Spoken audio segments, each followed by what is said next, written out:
It was just this Christmas that went by, and things were getting busy. I had to start buying presents for the whole family. I had just finished shopping, but I still needed to grab a present for my little cousin. She is not very hard to shop for, since my cousin is 4. She likes things like Peppa Pig and My Little Pony.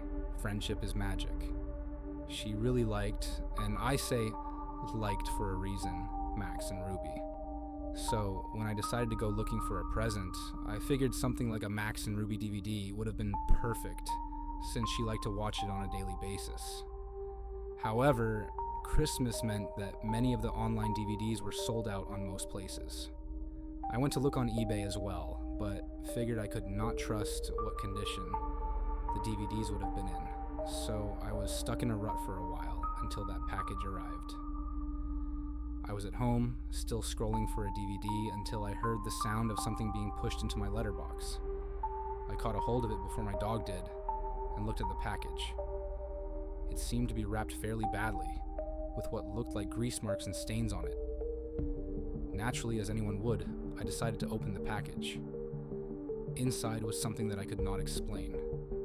It was a Max and Ruby DVD, but I had never seen one like it online. It was like some little kid had drawn on the front cover with a marker. The title was just Max and Ruby, with what looked like a poorly drawn illustration of Max and Ruby on the front. There were no names or anything, but on the back, it had a list of 4 episodes, all with blunt titles.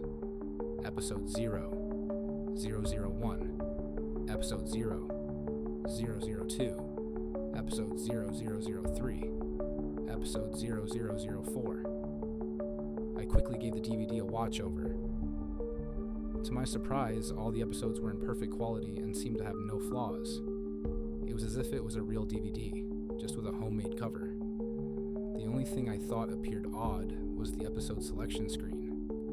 The episodes had names, but they were all titled Max and Ruby 1, with the numbers being changed as it went down the list. The actual selection screen was just a plain white screen with black text and nothing else. After giving it much thought, I decided to change the cover to something a little nicer by printing out a DVD cover that I had found on Google and tracked down, and the names of the episodes so they were labeled correctly. So I left the episode list screen alone because I figured it was self-explanatory. Christmas went by, and things were fine. I gave my little cousin her DVD, and she was happy with it all through Christmas, but that was only because she hadn't watched it yet. On Boxing Day, the family had gone out for lunch and left me to babysit my cousin. I was not too bothered about being left at home. I figured now was a good time to put on the DVD for her. I had put the DVD in and allowed it to play while I was in the kitchen eating my dinner. From what I could hear, she had watched episodes 1 to 3 so far. I was just about to finish my food when I heard my cousin screaming from the other room. Dropping everything, I had run into the living room and saw my cousin curled up on the floor screaming. I had looked up at the TV and I felt my heart in my throat. What I caught a glimpse of was one of the most horrifying things I had ever seen. It was what appeared to be a frame of Max and Ruby standing next to each other in complete darkness. But what made it so horrible was their lack of faces. They had lost their noses and mouths, and their eyes were replaced with big black holes. The colors were a disgusting blood red, and there was faint static in the background. The sound was replaced with what sounded like the Max and Ruby theme playing in reverse, with the faint sound of static in the mix of it all.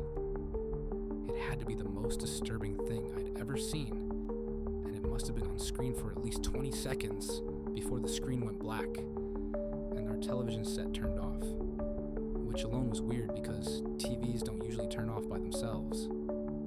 I was able to calm my cousin down, telling her it wasn't real and she had just had a nightmare as she had fallen asleep in front of the TV. However, I knew in my mind it was completely real. My parents had rung me up and told me they were going to be out all night, so this was going to be the best opportunity to look at this DVD more closely. I didn't mention it to them, and as soon as the hung up, I grabbed the DVD before opening it on my laptop. As soon as it loaded, I noticed that episode 0004 had now been replaced with R.I.P. Mommy and Daddy, which sent a deep chill down my back. Since my cousin was now asleep, I plugged in my earbuds so she can sleep without having to hear anything. Normally, an episode of Max and Ruby would feature 3 short stories, but this episode only had 1. It started off quite happy. Max and Ruby were playing tag in the garden, and their parents were on the porch watching them play. However, something was off. The music was playing in reverse, and the parents' faces were sad.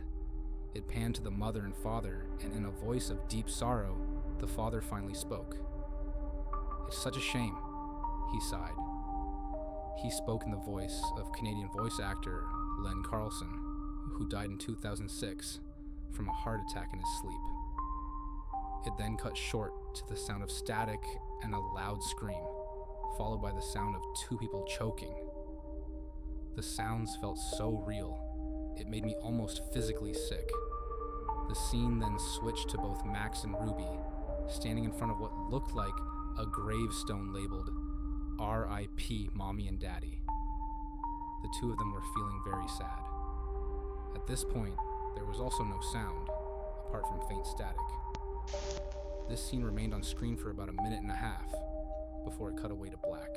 It then changed scene again, now showing Max and Ruby sitting in Ruby's room. Both of them were sobbing.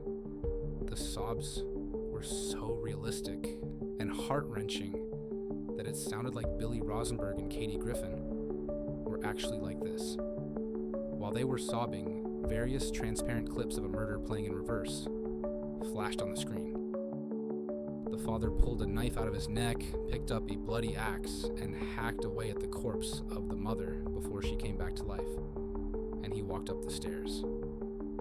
By this point, the whispering became louder, but more of the whispering voices started to disappear.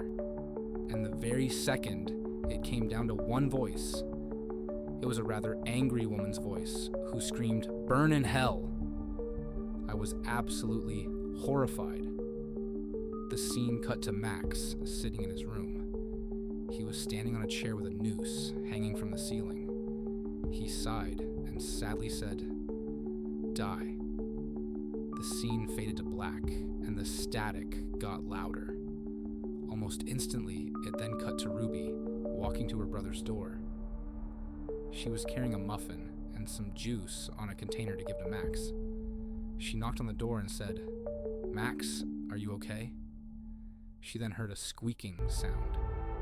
It turned out that the squeaking sound came from the noose.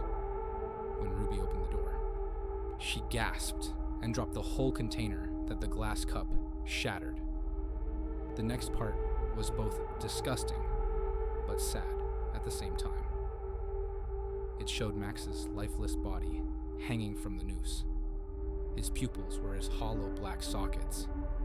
The screen just stayed there for 15 seconds on Ruby's shocked face. Suddenly, she let out a gut-twisting scream. The camera was panned on her face as the sound of the chair being kicked, and the same choking from before began to play. The picture of Ruby's face stayed on screen for a good 5 minutes. This time, her eyes had returned as the same gaping holes. Ruby then started crying, and as before, there were no other facial features. The static slowly grew louder and drowned out the sound of her cries. The scene cut to black, with the loud static. When the screen returned, Ruby was sitting, now on her own, in the garden by 2 gravestones. One was labeled R.I.P. Mommy and Daddy, and the other R.I.P. Brother. Her eyes then turned into angry slanted eyes.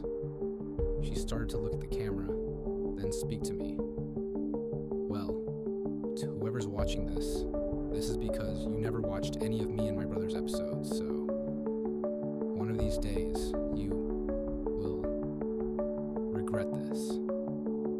As her eyes turned into hollow blue sockets, the screen had faded to black afterwards. At this point, I had already been sick and was sitting all shaken. The episode seemed to have come to an end at last, as the Max and Ruby theme song played slowly in reverse. I was about to eject the DVD when the same image came up, like it did on the TV. This time, however, there was text above the two rabbits that said, "Death is our only release." There were no credits or anything else. It stayed on this for a few seconds before the DVD finally popped out of my laptop. I sat there trying to contemplate what had happened. In my shock and fear, I made the stupid decision to break the DVD up as much as I could before leaving the house. Shoved the pieces down the drain. Thankfully, I kept a few screenshots and saved them to my laptop. The next couple of days went past without anything unusual happening. I had a few nightmares about the DVD, but luckily that was all. My cousin had gone back home along with the rest of the family. It was a late night, and my parents had gone out for dinner, leaving me to watch TV. Later, I contacted Viacom about the episode while I sent them a few screenshots. They said, "Oh my god, this episode scared everyone when it aired once on Nick Jr." I asked who created this terrifying episode. They responded with, "Unfortunately, we don't know who created this episode, but we think the names of the creators were Darren Jones and Andrew Skinner." I heard what sounded like someone posting something through the door. At this point, the DVD had left my mind since I had not told anyone about it. However, it all came flooding back when I looked down at the letter in front of me. It was just messily folded up, and it read, "Death is our only release."